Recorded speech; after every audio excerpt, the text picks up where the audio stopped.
want to begin with a question put by the American philosopher David Estlund. So he asks, in life and death medical decisions, what could be stupider than holding a vote? Or you might consider how you'd feel if you found yourself on an airplane asked to vote in this scenario. So for those who can't read it, a passenger stands up and says, "These smug pilots have lost touch with regular passengers like us. Who thinks I should fly the plane?"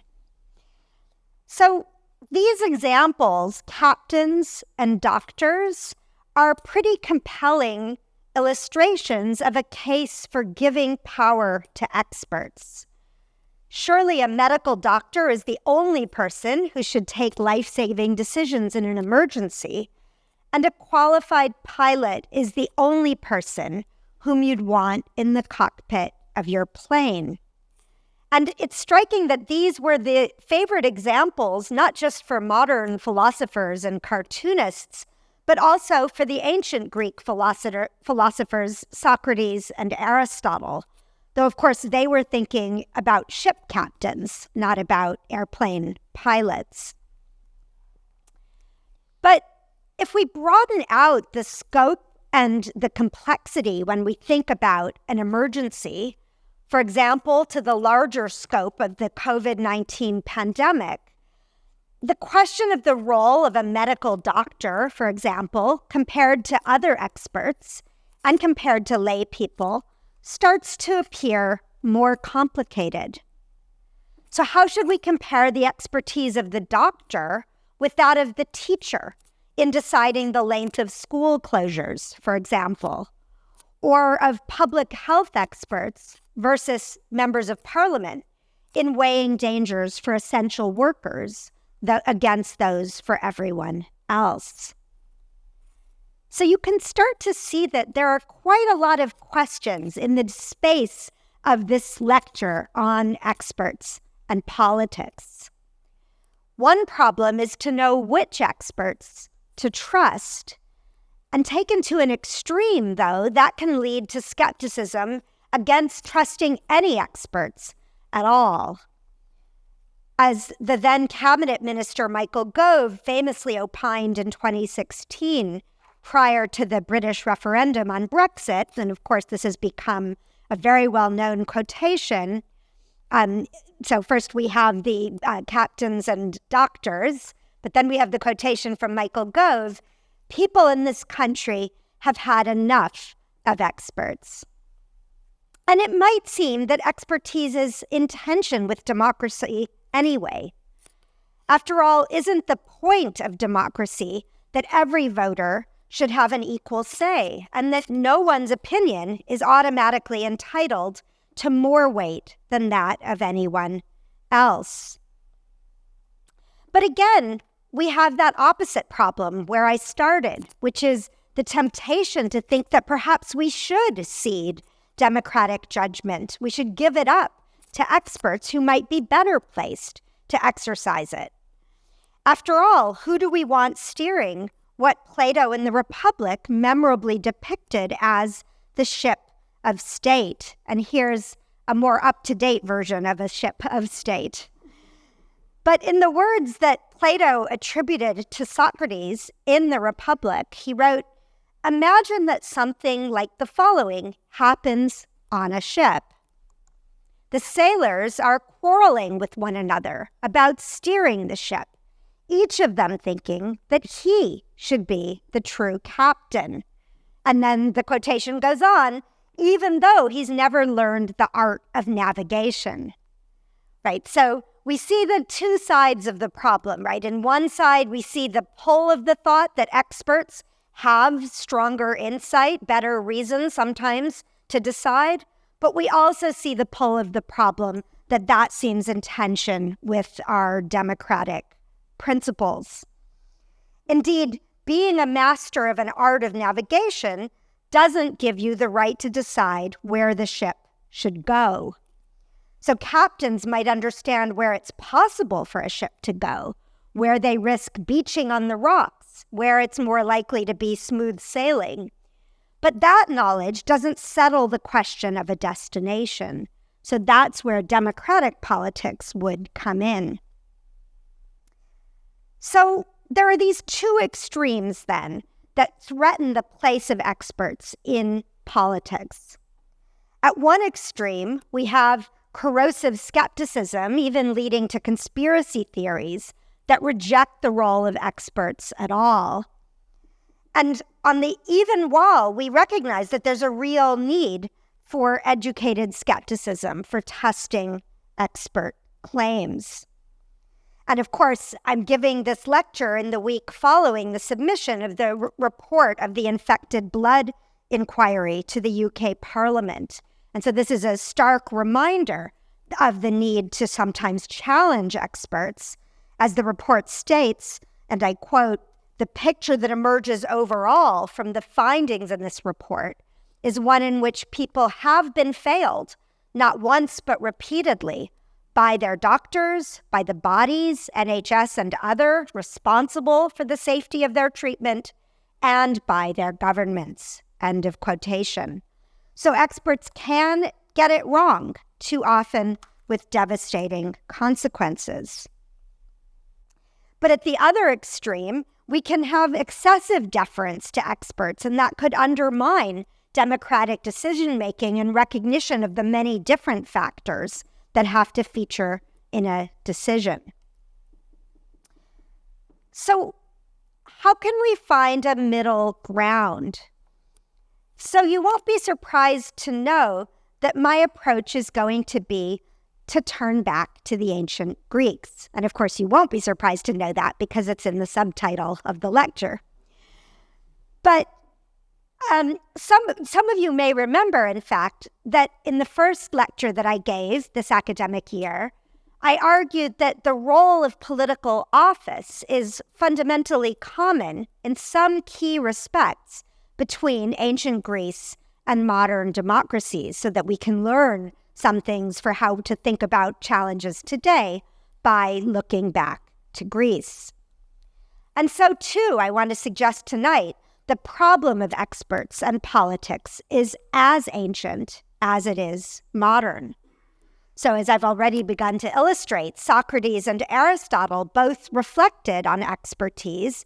I've mentioned doctors and captains. They also reflected extensively on the role of generals, for example, experts in military affairs, who advised ancient assemblies on decisions about war and peace. And today we grapple with climate scientists advising governments through the Intergovernmental Panel on Climate Change.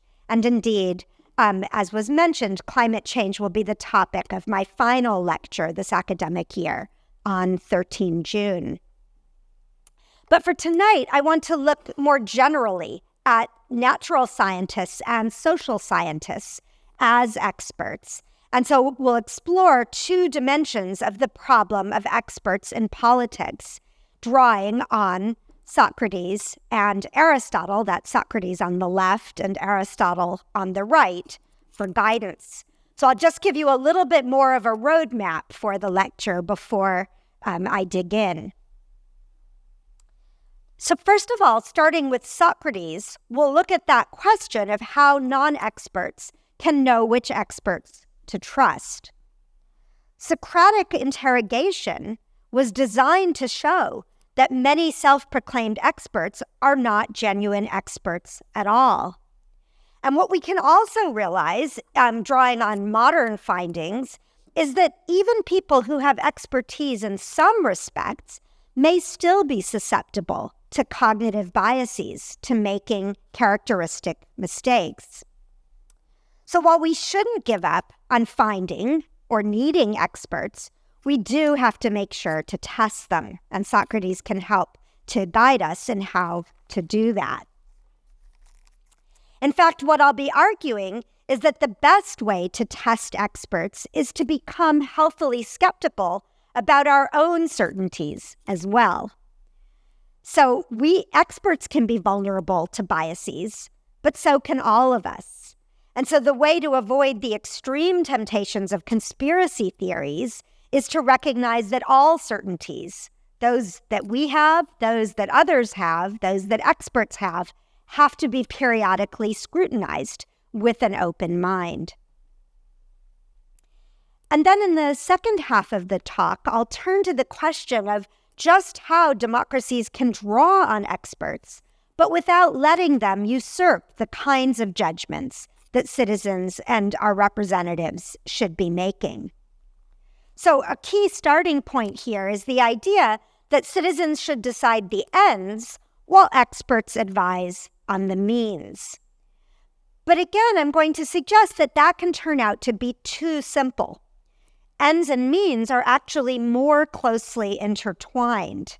We have to test them both in tandem with one another. Indeed, at bottom, scientific inquiry and democratic inquiry have to be connected. So the thread running through the lecture as a whole is the idea that while democracies need experts, experts are human too. So it's a mistake to presuppose a stark wholesale contrast between experts and everybody else, as if these were two different species. Instead, there's a continuum. Scientists start out as curious, inquiring, ordinary people. They develop a training and commitment to specialized inquiry, but they never lose all the weaknesses that ordinary people generally share. And so we all have to try to improve our performance and be aware that we can all make mistakes. So we can adapt the saying, trust, but verify.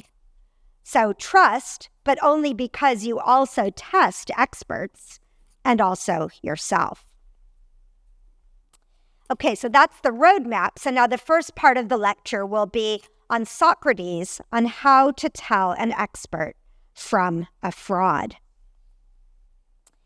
So Socrates is depicted in Plato's dialogues as refusing to take anyone's claim to expertise or wisdom for granted. Instead, he interrogated the self-proclaimed experts in the Athenian democracy all around him. Everyone who claimed mastery of a professional skill that you might think relevant to politics. And in doing that, he laid out some criteria for telling experts from frauds, and these are actually strikingly similar to those that philosophers of science have offered more recently. So consider these 4 criteria that are actually common to Socrates, who died in 399 BCE, and Alvin Goldman, still with us, who was born in 1938. So, and each of them also have some other criteria, but this is a central area of overlap.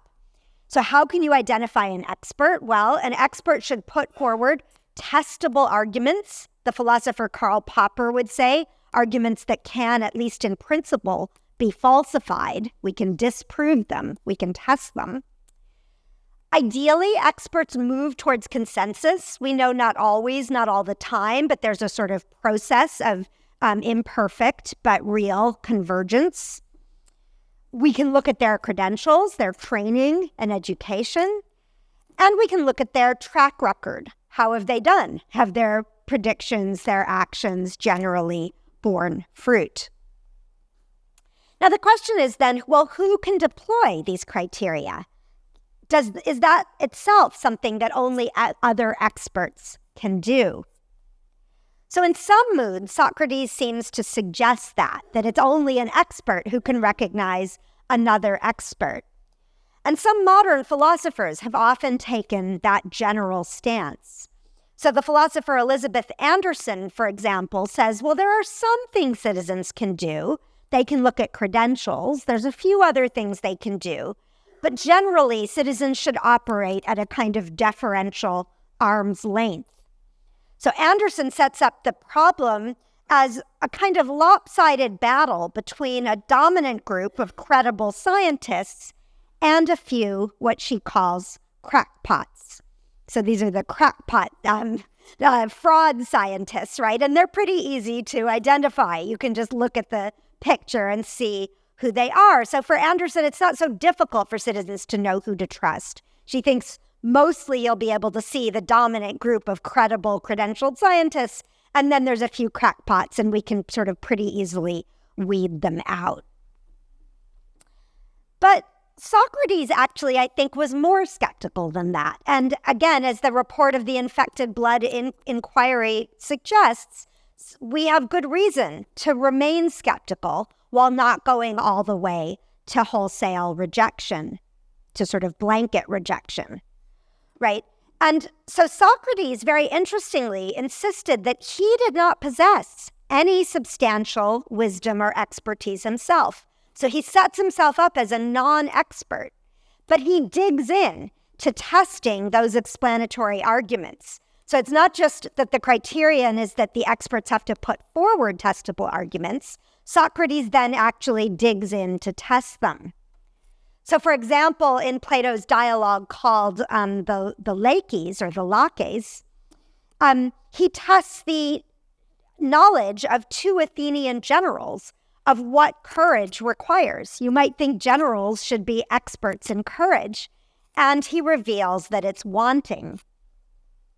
And the key to his method is to see whether an expert's claims lead them into self-contradiction.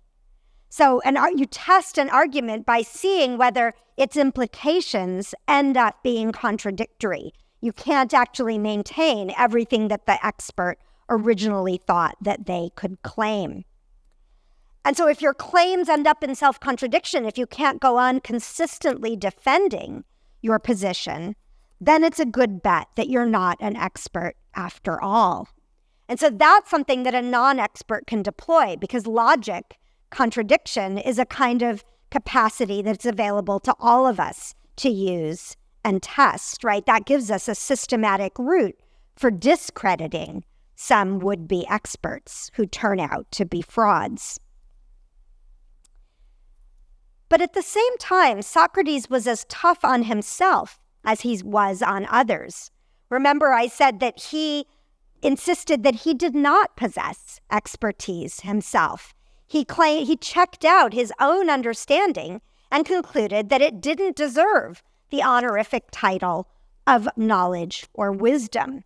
So in his courtroom self-defense that is depicted in Plato's Apology, the word apologia in Greek really means a defense speech, even though we translate it as an apology.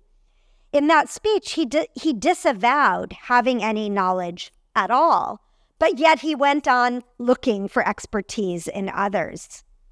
And so what's interesting about Socrates' approach is that it's a kind of testing and skepticism that doesn't go so far as rejecting the possibility of expertise altogether.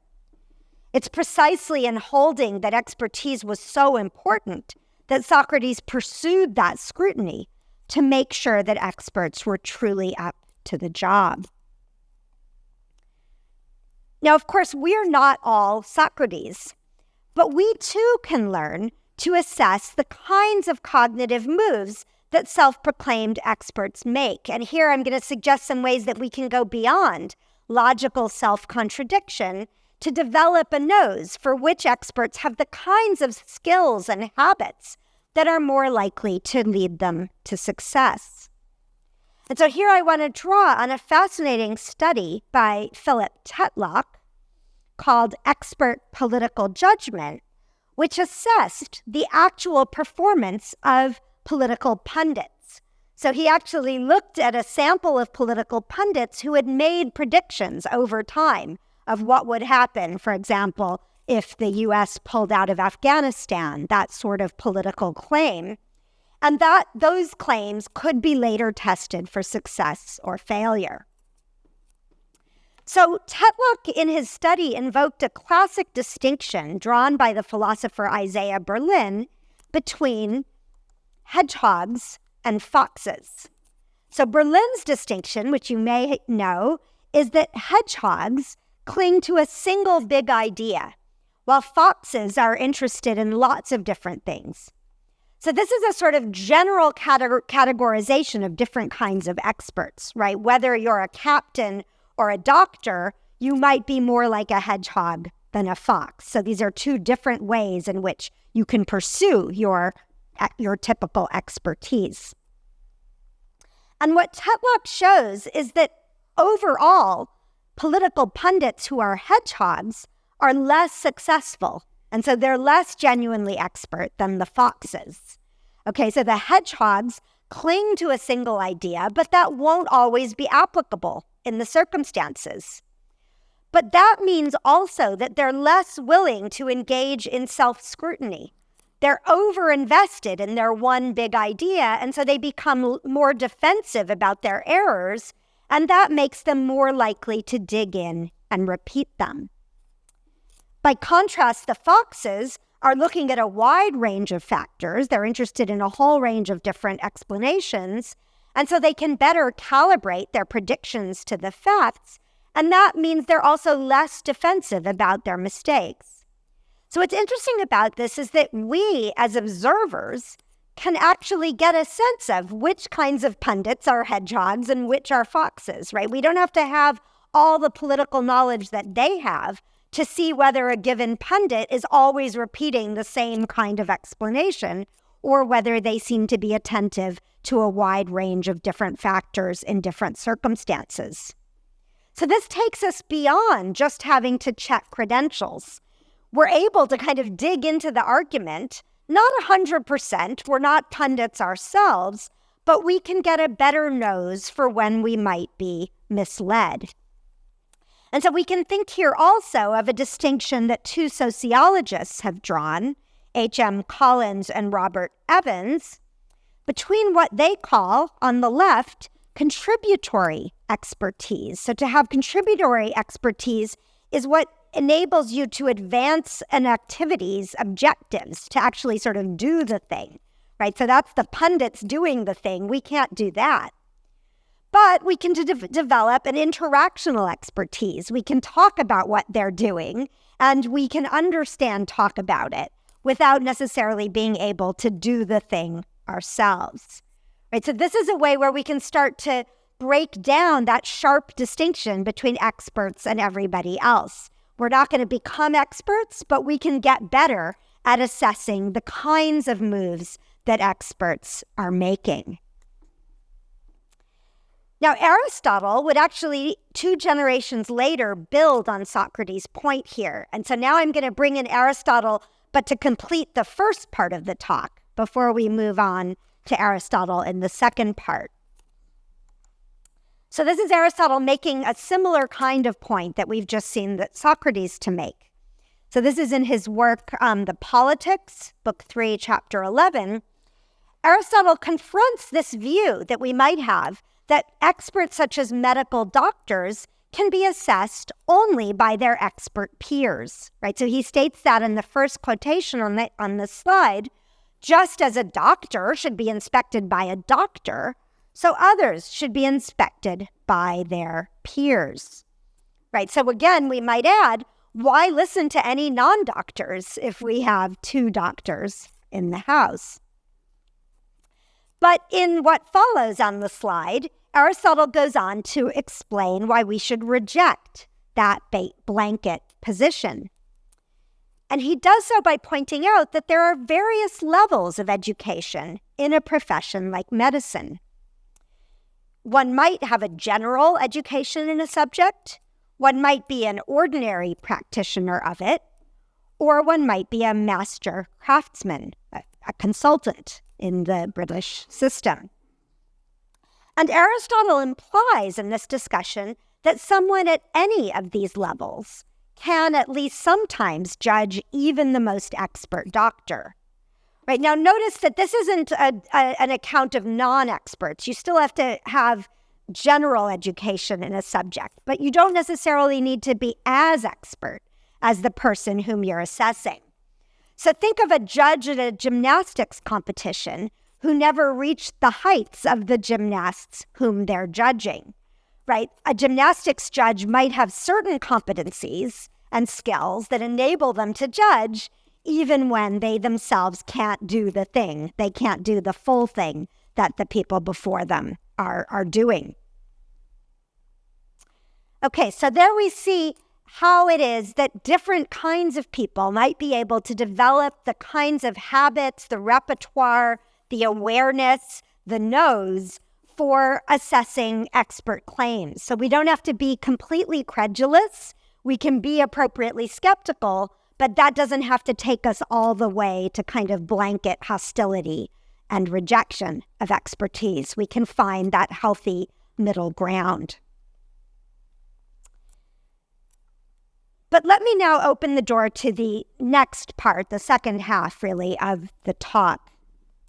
And this is that even when lay people do well, when we identify the best experts to trust and who not to trust, that still won't mean that all of those experts are perfect, right? On the contrary, everyone, expert and non-expert alike, has a general tendency to what has been called an overconfidence bias in response to the presence of uncertainty. So, for example, it's been noted that as a matter of general human psychology, uncertainty can breed wishful thinking and promote optimistic biases. And this leads individuals, and I'm quoting here from an article in Nature Climate Change, to, quote, often misinterpret the intended messages conveyed and to do so over-optimistically. So this is the result of overconfidence. And here's another example of overconfidence. I don't know if, what this shows is a zookeeper who, as the result of overconfidence, falls into the bear's enclosure. So overconfidence can be fatal. And indeed, Plato, in his dialogue, The Laws, condemns what he calls, and I quote, fearlessness and confidence that is too great, ill-timed, and toward things one must not do, right? So Plato shares Socrates' concern with a kind of overconfidence that can lead us astray. But what's important is that this kind of overconfidence in the presence of uncertainty is just one of the many cognitive biases that experts and lay people actually share. So cognitive psychologists have cataloged these biases. They're very well known. So besides overconfidence, there's confirmation bias, right? Where you can see in this slide, the facts and your prior beliefs intersect to determine what you see. We tend to overvalue evidence that will prove what we already are inclined to think, right? And so one author has summarized a whole host of other biases. And here I'm going to give an extended quote from an article in Climatic Change. We violate basic rules of probability and do not update our beliefs.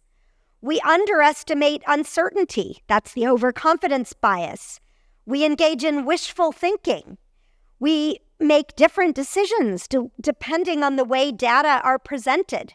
That's framing. And when we're exposed to irrelevant information, that's anchoring. Okay, and there's a whole host of other biases. That's the end of that quotation. But what's important is, again, that this same author writes, and I quote, scientists and professionals, not only ordinary people, suffer from many of these judgmental biases. Now, this might actually lead us to despair. It's not just that we can't get it right, but experts can't get it right either. But there's a silver lining to this analysis. Nobody's perfect, right? We're all human. But part of the point of the scientific method is to try to help scientists to minimize these weaknesses, right? So the point of the scientific method is that it makes us go back and check. We try to check whether we're being led astray by our prior assumptions, for example, by our overconfidence, by our confirmation bias. And so actually, sometimes scientists are more likely to get it right precisely because they engage in this kind of learning process. Even though it's still not perfect, they may still sometimes get it wrong.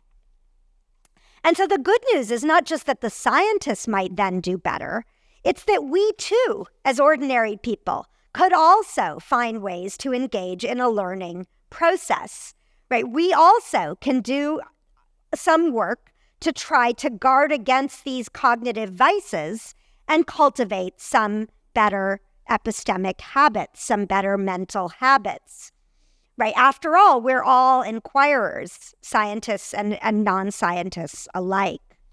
So we can all become better and inquirers, more self-aware. So that then leads me to my final discussion in the latter part now of the second half of the talk, which is to draw on Aristotle to think about, well, if we are able to get better at this, how can we as democratic publics make decisions that take the findings of science into account? How are the claims of experts then, once we've scrutinized and checked them, relevant to politics?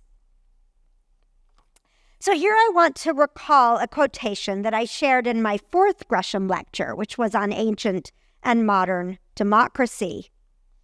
So this is Aristotle, and this is the quotation. So this is found in Thucydides' History. This is Athenagoras, who was a democratic leader in ancient Syracuse. And he asserted, the best judges of what they hear are the many, meaning the democratic many, right? So the many can be good judges of what we hear. And I think that thought remains the key to a basic paradigm about the place of expertise in democracy. Experts give advice. We can say the experts propose. They can propose means. The many, the people, judge and decide. And especially we judge the ends to which the means can lead. So Aristotle developed this basic paradigm in some powerful passages in his work in the Politics as well as the Rhetoric, right? So he emphasized, well, what's the role of the judge? Why is that important in politics? And by what he means by a judge here, it's important. It's not just a judge in a court of law. It's a judge in any context where you're making decisions about what you should do.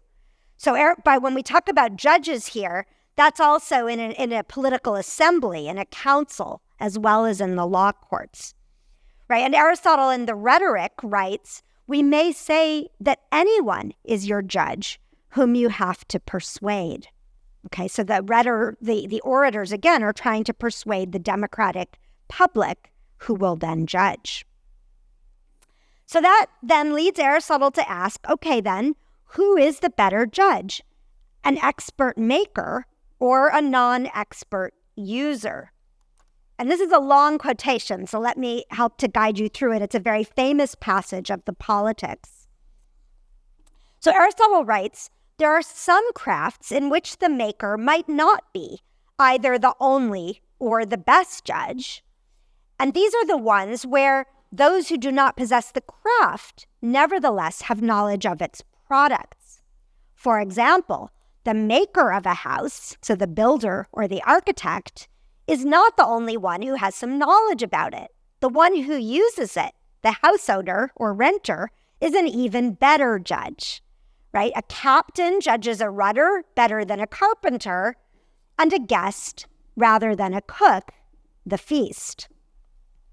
Okay, so here I've given just some images for that, right? So these are the homeowners or renters with the builder, right? And the captain with the carpenter making their rudder, right? And here we have the guests and the chef judging the feast, right? So what's interesting about this is yet another way in which ordinary people can have a kind of expertise.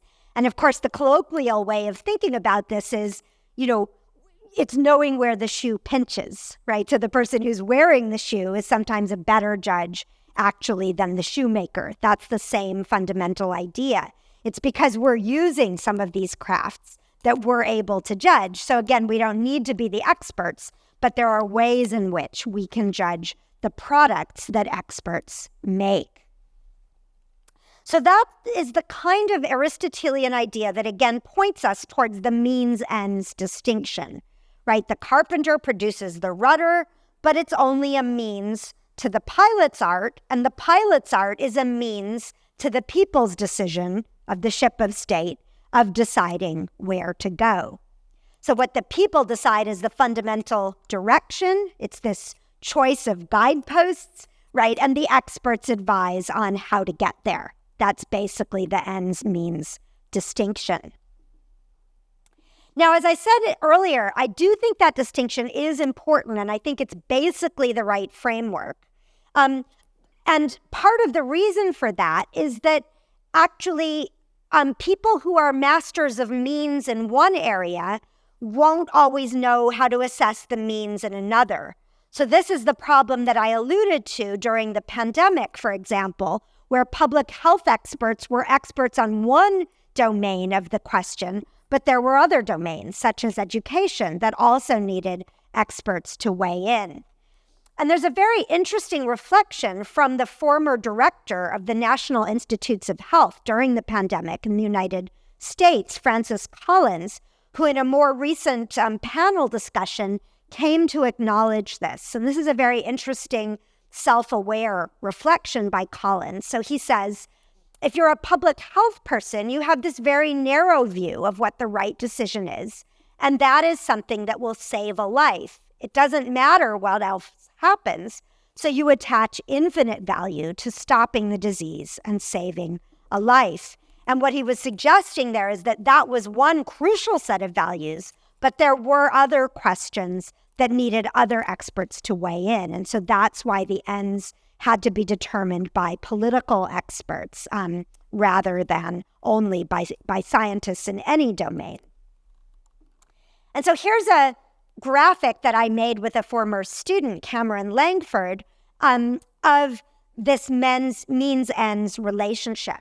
So at the top part of the graphic, and we don't need to go through all of this, but basically what you see is that in the topmost left area, we see the citizens deliberating about the values that they find most important, right? Then they tell the scientists, okay, these are the questions we want answered. Tell us how to get to the destination that we've chosen, right? And then the scientists tell the citizens how to get there. Okay, so the top part is basically that ends to means decision framework. But the bottom arrow, right, as you can see, the bottom arrow takes us back in the other direction. And this is the point that I wanted to make about ends and means not being wholly separable. Okay, and that's because often when we think about the end that we might want to pursue, we do need to know something about the means in order to even decide what end do we think is the best one to choose. Right, again, remember those examples I gave about steering the ship. We might think that's a great destination without knowing that if we aim for that destination, we're more likely to end up aground on rocks. And so ends and means have to be tested against one another in an iterative and interactive learning process, right?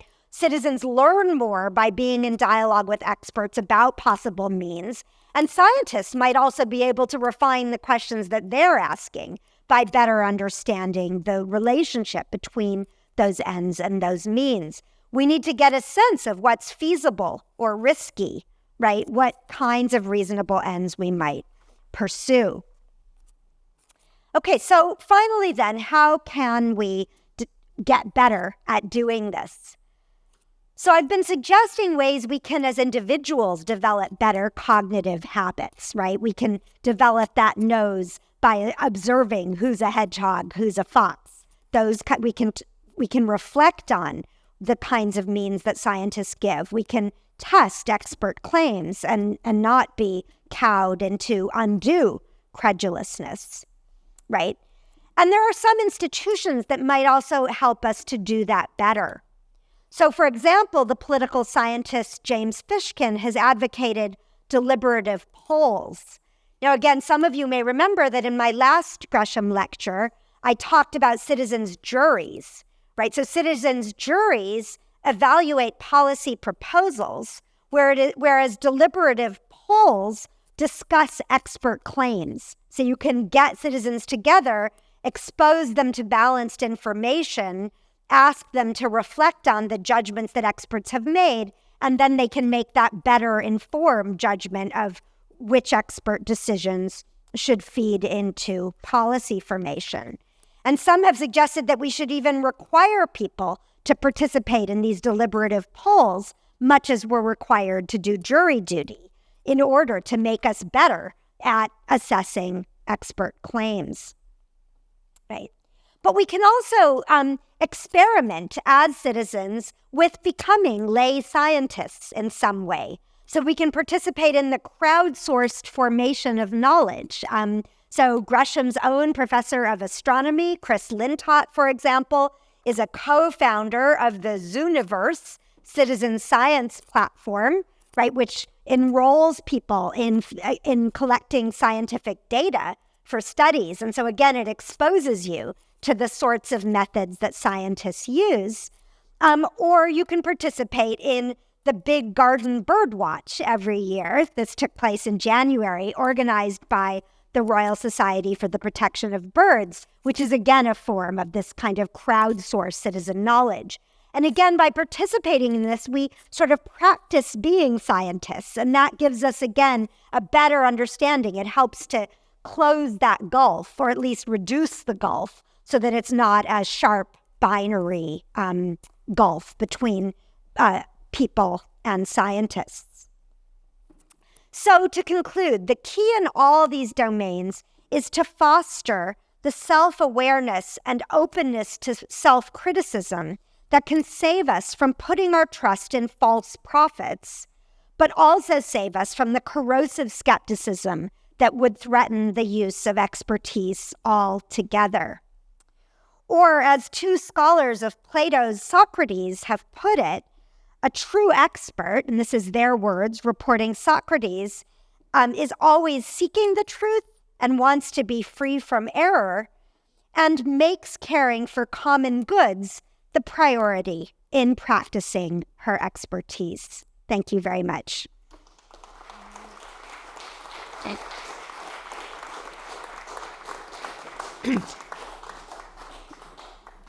Thank you, Melissa, for, as usual, a wonderful and brilliant exposition. It strikes me, I suppose I would end up naturally in the position of an expert because I know an awful lot about not very much. And if a hedgehog.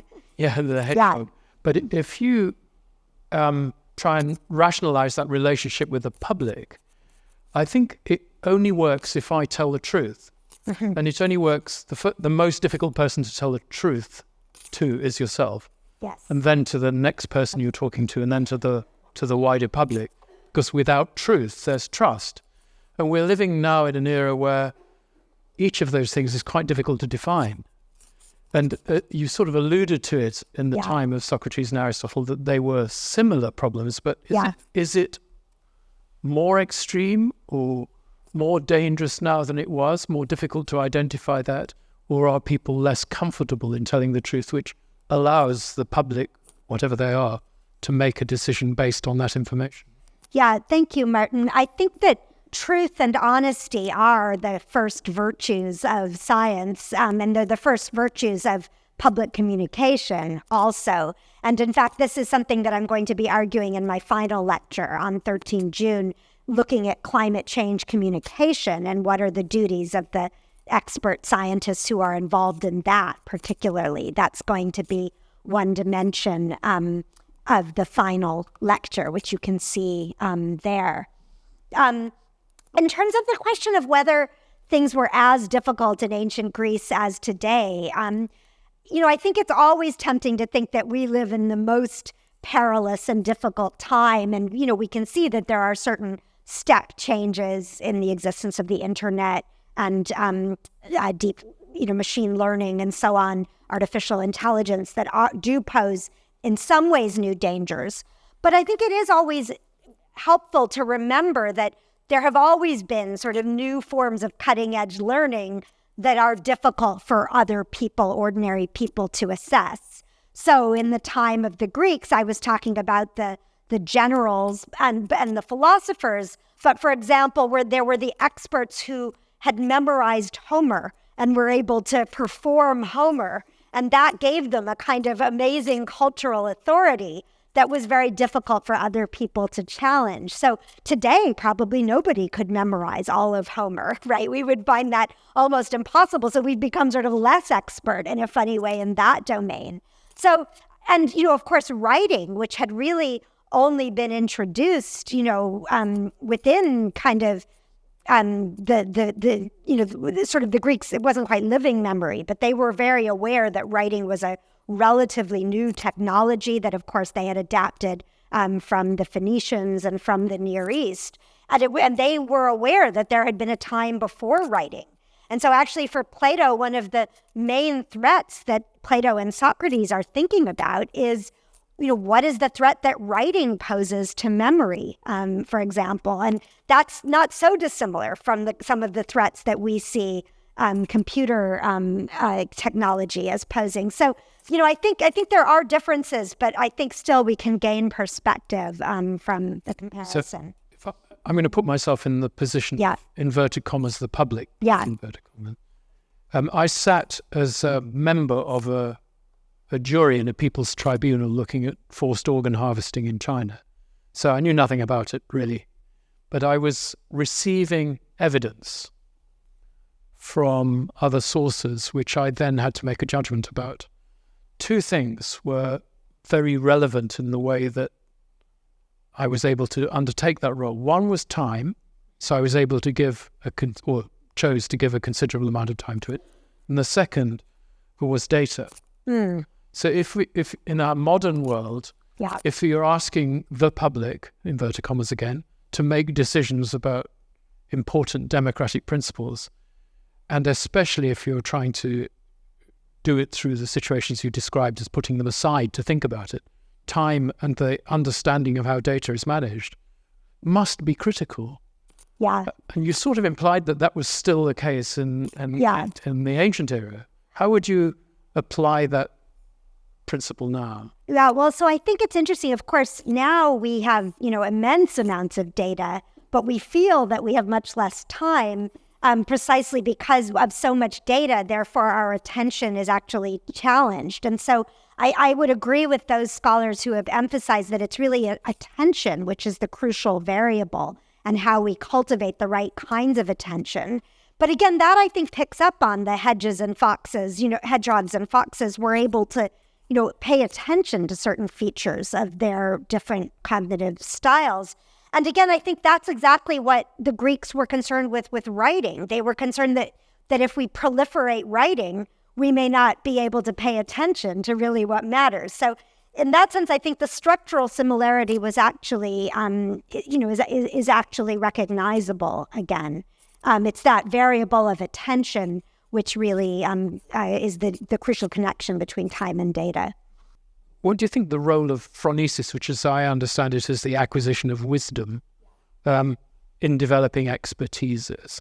How would you place that in the context of importance here? Yes, thank you. So in Aristotle's terms, phronesis is practical wisdom or practical expertise. So he would distinguish between what we might call natural scientific knowledge. So let's call that natural scientific knowledge. And then the kind of expertise, which is what enables you, and he would say naturally translates into you doing the thing correctly. So it's practical when you have to make a decision about something that you could do one way or you could do in a different way, or the thing could be one way or it could be in a different way, as opposed to the truths of logic and mathematics that are, for Aristotle, would be the kind of paradigm cases of scientific understanding in that sort of natural sciences sense. And so one of the things that question sort of invites one to talk about is the idea, and this is a nice point because I didn't make this point, that phronesis in that sense, that kind of expertise always also requires experience and practice, right? So this is another way that you might be able to look at experts and kind of get a sense of whether they know what they're talking about. There will be a lot of domains of expertise where you can, the track record question, you can say, well, how did you learn to do that? Where have you practiced it? How did it go when you practiced it? So that dimension of practice, sort of mimicry, apprenticeship, that whole domain, can be important to gaining a number of different domains of expertise. We just seen today or yesterday the closure of one of our daily newspapers. And this question really leads on to the importance of scrutiny. How should citizens, or how could citizens scrutinize experts in a political system that operates through representative democracy as the media fades away in importance? And we're seeing news, particularly news, delivered to us because we're already interested in that topic, rather than seeing proper criticism. Yeah, I mean, so this is a very important question. And this is where I started to just throw out some ideas at the end of the lecture about, are there new kinds of institutions that we could cultivate? So I think the questioner is right to suggest, for a long time, the answer in effect to how can citizens scrutinize certainly politics and the scientists who are part of a political process was, well, the journalists in a way will do it for us. They'll do a lot of the legwork for us. So in some sense, it was another kind of expert who was able to do that. And, that's still significant, but because it's vulnerable and under threat, we have to look at, are there ways that citizens themselves or other ways that we can develop those kinds of capacities? And, again, I was talking at the end about citizen scientists in a way, helping to crowdsource scientific data. But again, we could have citizen cooperatives who, sort through all the data about a particular expert's performance and raise red flags in the kinds of ways that journalists once did. So it may be that, again, we have the data. What we need is the time, the organization, the attention, the sort of forms of collective engagement to actually engage with it. And it is very striking that one of the kind of known ways that you can sort of stymie accountability is just to do data dumping. So it's a kind of paradox, right? You say, look, we're giving you all this data. Here, we're being so transparent. And then you dump all the data and people are so overwhelmed by it that actually that makes the people who dump the data less accountable rather than more. So I think it's absolutely right that what we really need to do is focus on this issue of attention, selection, and then leading to scrutiny and accountability. Do you think that groups of experts advance their own group's self-interest, either historically or in the present day, to the detriment of wider society? And having been part of a group like that where you're trying to exert influence, it's actually quite easy to use the tools of expertise to push people in another direction. Absolutely. So this is a great question. It's, again, actually something I'm going to address directly in my final lecture. But I think that's a very real danger. So there, one of the founding fathers in the United States said, experts, have no interest of their own. Their interest is just the interest of the common good. And I think, again, that's too credulous, right? We know that it's absolutely right that people can cultivate or be led to develop a kind of in-group mentality. They can try to defend, their turf, as it were. They can just, through their specialized training, just inadvertently kind of, come to emphasize some factors and not others. So I think that is a very real danger. Again, that's why I wanted to emphasize throughout this lecture that we shouldn't allow there to be this kind of stark opposition between experts and everybody else. We have to try to break down that walls, but it's very real possibility and reality that sometimes people throw up those walls, and then you need to work harder to dismantle them.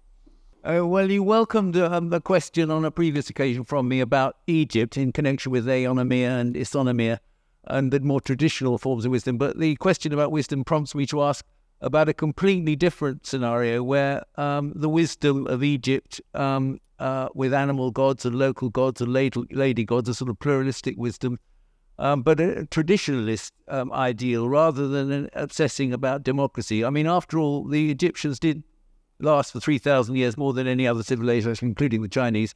And in practice, the Greeks were very unsuccessful indeed in terms of killing each other and so on. If it weren't for the Romans, I don't think Greek culture would have survived.